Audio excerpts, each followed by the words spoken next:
Why don't we get straight into the property news? Well, thanks, Shelley. The big story of the week has been Domain's property report, and that was out this week. And the figures show strong rise in property sales in the 3 months since June 30. The national upswing of 2.7% has been strongly driven by falling interest rates, which are currently at an all-time low, and relaxed lending standards. Another reason behind that national increase is the rising property sales in both Melbourne and Sydney. And we are seeing both of those markets be leading indicators. It looks like the downturn is well and truly over, but those other markets will have to keep up at some stage. It's great. We've been talking about it for a few weeks now, and it's nice to see that's actually reflected in that property report. That's houses. How are unit prices looking?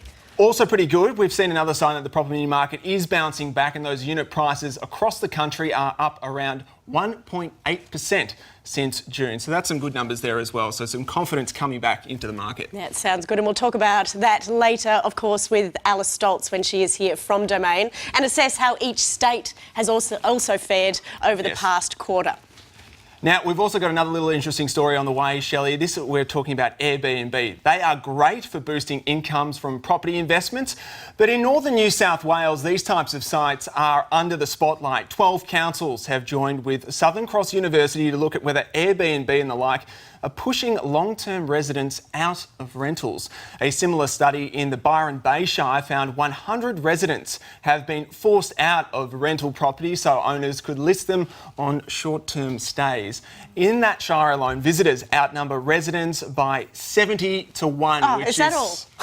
Quite staggering, isn't it? Well, you would know. Yes, I do live in the Byron Shire, and it's an interesting one because I guess due to shows like The Block and things, everyone has decided they can be a designer and they can convert rooms into Airbnb. They're generating extra income. It's bringing tourist dollars to the area. So this is a really interesting conversation, and I'll be interested particularly to see what Southern Cross University comes up with as far as how those results do affect long-term rentals, because obviously you need those business people and you need employees to support tourism, but if it's only tourists and no one's working there, that is obviously where the interest comes in, and, you know, the strain on resources in town as well. Absolutely. And I think it's fair to say that Australia has probably been a bit slow to react to short-term stays. I know we've seen across the globe, New York and Los Angeles. I think Los Angeles has a minimum stay of 120 nights or something like that, and Byron is now looking at 90-day minimum that you can lease out for those short-term stays. So it sort of balances it out, but you can't blame people who want to make a little bit of extra cash, I don't think. Absolutely not. And look, it's a beautiful place to visit and everyone loves to holiday. So if you can do it a little bit differently.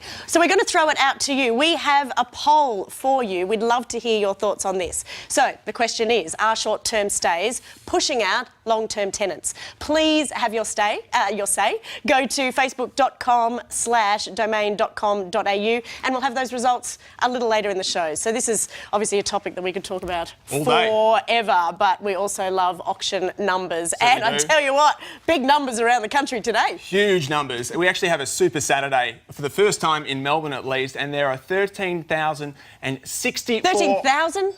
1,364, thank you, Shelley, in the Southern Capital this weekend, including this 4-bedroom property in Pascoe Vale.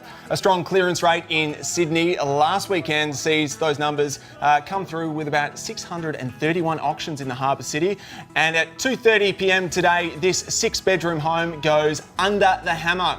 Brisbane continues its solid auction trend with 91 properties up for grabs, including this stylishly renovated gem to be auctioned today at 2 p.m.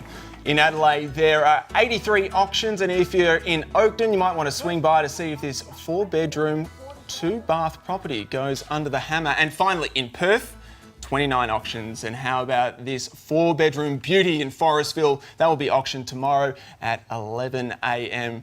Right around the country, we've got 2,236 auctions, which is a staggering number. And probably more than 13,000 open houses happening around the country this morning as well.